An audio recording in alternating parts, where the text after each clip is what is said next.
महवीश सोया से कहती है कि ये बात जो है, ये वक्त जो है, ये सिर्फ़ और सिर्फ़ इस बात का नहीं है कि हम इन मसलों को लेके इन मसलों में उलझे रहें, बल्कि हमें तसल्ली देनी होगी और तसल्ली से हर बात करनी होगी। और कबीर को समझाना होगा कि इन लोगों की टेंशन मत ले, क्योंकि ये सिर्फ़ और सिर्फ़ घर में बवेला मचा सकते हैं, ये घर का माहौल ख़राब कर सकते हैं। इन लोगों को किसी के सुकून के साथ कोई फ़र्क नहीं पड़ता है। तो बेहतर यही है कि हम टेंशन ना लें और हर चीज़ को ठीक कर दें, क्योंकि मुझे लगता है कि इन सब चीज़ों की बेहतरी होना बहुत ज़्यादा ज़रूरी है। कबीर काफ़ी परेशान है और इस मरहले में उन्हें हमारी सख्त किस्म की ज़रूरत है, और इस चीज़ को हमें समझ ही जाना चाहिए कि ये चीज़ें कितनी ज़रूरी हैं और इन चीज़ों का ख्याल रखना कितना ज़रूरी हो गया है। बहरहाल जी, आप देखेंगे कि मिसाल कहती है कि ये काम अगर ना हुआ ना, तो फिर देखना कि मैं इन लोगों का क्या हश्र करती, इन लोगों की ईंट से ईंट बचा देती। क्योंकि मुझे ये चीज़ बिल्कुल भी बर्दाश्त नहीं है कि कोई भी इस किस्म की फ़जूल हरकत करे और मैं इस पर खामोश रहूं, क्योंकि अब ये खामोशी नहीं रहेगी बल्कि अब टूट कर रहेगी। इस चीज़ का काफ़ी ज़्यादा गुस्सा है कबीर को, और वो गुस्से में कहता है कि देखो, मुझसे बदतमीज़ी या इस लहजे में बात करने की ज़रूरत नहीं है। तुमने जो कहा मैंने मान लिया है।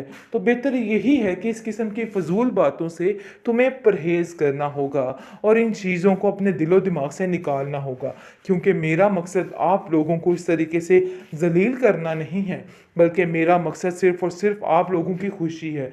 लेकिन आप लोगों को ये बात समझ ही नहीं आ रही, और आप लोग हो के सब मिलकर मुझ पर ही बरस पड़े हो। लेकिन जी, आप देखेंगे कि ज़ोया समझाती है कि भाई, आपको इनकी वजह से परेशान होने की कोई ज़रूरत नहीं है। ये लोग इस काबिल नहीं है कि इन लोगों की टेंशन लेके आप अपने आप को बिगाड़ लें। तो मैं ऐसा कभी नहीं चाहूँगी। आपको हमारे लिए ठीक होना है और अपनी सेहत का ख्याल रखना है। इन लोगों का क्या है, ये तो चाहते ही ये हैं कि आपके साथ कुछ भी हो जाए और किसी को कोई परवाह भी नहीं होगी। लेकिन हम लोग ऐसा नहीं चाहते हैं। बस यही चाहते हैं कि घर का अमन सुकून जो है वो आबाद रहे, और इसके अलावा कुछ ज़्यादा भी देर तक नहीं। ये लोग आगे नहीं जा पाएंगे। आप नहीं समझ रहे, जिसने आपका दिल दुखाया है ना, वो कभी खुश नहीं रहेगा। ये मेरा आपसे वादा है। खिलाफ हो चुकी है। इसके अलावा और कोई ये हरकत नहीं कर सकता है, क्योंकि वानिया बारी बारी हर एक को पकड़ पकड़ के सबके खिलाफ कर रही है और महाज खड़े कर रही है। खैर, आप देखेंगे कि बहुत जल्द इसकी सारी हरकतें सबके सामने आ जाएंगी। लेकिन फ़िलहाल ये काफ़ी ज़्यादा मिसाल को ख़िलाफ़ कर चुकी है, दूसरे नंबर पर अलमीर को ख़िलाफ़ कर चुकी है। अब इसका निशाना जो है वो फरी बन चुकी है। फिर फरी को छोड़ के ये आ जाएगी ज़ोया की तरफ। लेकिन फ़िलहाल अभी ज़ोया काफ़ी दूर है, इसलिए उसकी टेंशन लेने की ज़रूरत नहीं है। दूसरी तरफ फरी काफ़ी परेशान हो चुकी है कि कहीं उसने कुछ गलत तो नहीं कर दिया, अपने बड़े भाई का दिल दुखाकर कुछ गलत तो नहीं कर दिया। लेकिन जी, आप देखेंगे कि बार बार यही सोच उसका दिमाग ख़राब कर रही है। जैसे ही ज़ोया अपनी बहन को कॉल करती है, फ़ोन उसका कट करके बंद कर देती है। लेकिन ये सारा माजरा शुएब को समझ आ रहा है कि आखिर उसका प्लान 75% तक कामयाब हो चुका है, क्योंकि जो कुछ उसने सोचा था वो ऐसा ही कर रही है। लेकिन जी, आप देखेंगे कि वो सोचता है कि अगर ये कता ताल्लुक हो गया तो उसका मसला हल नहीं हो सकता है, जिसके लिए वो फरी को राज़ी कर रहा है कि हमें उधर जाना होगा। फिर भी वो बड़े भाई हैं, हमें उनसे जाके माफ़ी मांगनी होगी। उसको पता है कि अपने रास्ते को साफ़ करने के लिए उसको ये हम करना ही होगा। लेकिन फरी को ये सारी चालें समझ नहीं आ रही कि आखिर इन सब चीज़ों के पीछे क्या हो रहा है, क्या होने जा रहा है। क्योंकि वो चाहती तो है कि वो जाकर अपने बड़े भैया से माफ़ी मांगे जो कुछ भी हुआ है, लेकिन उसको समझ नहीं आ रही कि शुरुआत किस तरीके से की जाए।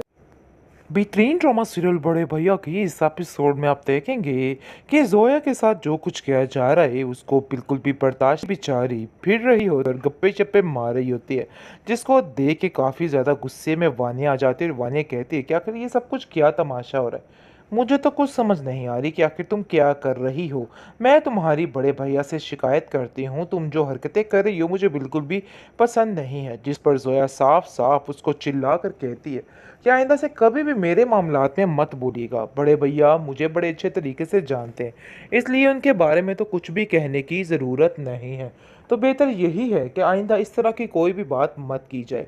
लेकिन जी, आप देखेंगे कि अलमीर के दिमाग में वानिया ने भरपूर तरीके से हर चीज़ को भर दिया है, और दिमाग में डाल दिया गया है कि वाकई में बड़े भैया हर चीज़ को हड़प करने की कोशिश कर रहे हैं। ये इन सब की मिली जुली भगत है जो ये सब कुछ हो रहा है। बहुत ज़्यादा टेंशन हो चुकी है बड़े भैया के लिए, क्योंकि वो समझ चुका है कि नहीं, ये रास्ते ज़्यादा देर तक आगे नहीं जाने वाले, क्योंकि ये लोग उसको चैन सुकून से जीने नहीं देंगे। लेकिन जी आप देखेंगे कि इन करीब ही फैसला हो जाएगा कि वाकई में अलमीर को अलहदा कर ही देना चाहिए, क्योंकि अलमीर और मिशाल कतई इनके साथ नहीं रह सकते हैं। घर का माहौल काफ़ी ज़्यादा डिस्टर्ब हो चुका है। महविश काफ़ी परेशान हो चुकी है, क्योंकि उसको समझ नहीं आ रही कि आखिर इन लोगों को कैसे हैंडल करे। सारा दिन तो इसे इन लोगों को फेस करना पड़ता है, जिसकी वजह से वो काफ़ी ज़्यादा परेशान हो चुकी है और सोच रही है कि इनका आखिर कोई ना कोई तो हल निकालना ही होगा, क्योंकि जब तक इन सब बातों का हल ना निकाला मसला ठीक नहीं हो सकता है।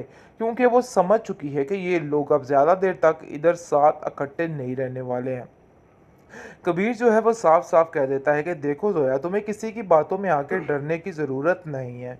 मैं जानता हूँ कि सारा मामला क्या हो रहा है और लोग क्या चाह रहे हैं, लेकिन इनकी खुशी के लिए मैं ये कड़वा घूंट नहीं पी सकता। लेकिन मैं भी करीब उसको समझाने वाली ये बात कि हमें ये सब कुछ करना ही होगा। घर का माहौल काफ़ी ज़्यादा डिस्टर्ब हो चुका है, जिसकी वजह से महविश को ही कोई प्लान करना होगा। लेकिन जी आप देखेंगे कि दूसरी तरफ जैसे ही वानिया के हालात देखती है, महविश काफ़ी परेशान हो जाती।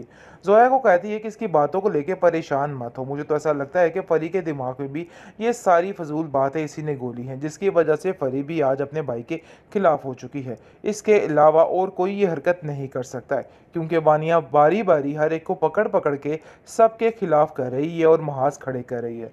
खैर आप देखेंगे कि बहुत जल्द इसकी सारी हरकतें सबके सामने आ जाएंगी। लेकिन फ़िलहाल ये काफ़ी ज़्यादा मिसाल को ख़िलाफ़ कर चुकी है, दूसरे नंबर पर अलमीर को ख़िलाफ़ कर चुकी है।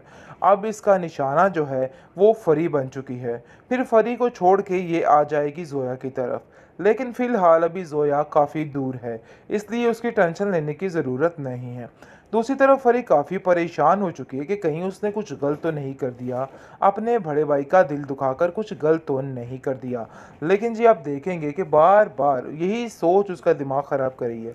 जैसे ही जोया अपनी बहन को कॉल करती है, फ़ोन उसका कट करके बंद कर देती है। लेकिन ये सारा माजरा शुएब को समझ आ रहा है कि आखिर उसका प्लान 75% तक कामयाब हो चुका है, क्योंकि जो कुछ उसने सोचा था वो ऐसा ही कर रही है। लेकिन जी आप देखेंगे कि वो सोचता है कि अगर ये कता ताल्लुक हो गया तो उसका मसला हल नहीं हो सकता है, जिसके लिए वो फरी को राज़ी कर रहा है कि हमें उधर जाना होगा। फिर भी वो बड़े भाई हैं, हमें उनसे जाके माफ़ी मांगनी होगी। उसको पता है कि अपने रास्ते को साफ़ करने के लिए उसको ये हम करना ही होगा। लेकिन फरी को ये सारी चालें समझ नहीं आ रही कि आखिर इन सब चीज़ों के पीछे क्या हो रहा है, क्या होने जा रहा है। क्योंकि वो चाहती तो है कि वो जाकर अपने बड़े भैया से माफ़ी मांगे जो कुछ भी हुआ है, लेकिन उसको समझ नहीं आ रही कि शुरुआत किस तरीके से की जाए।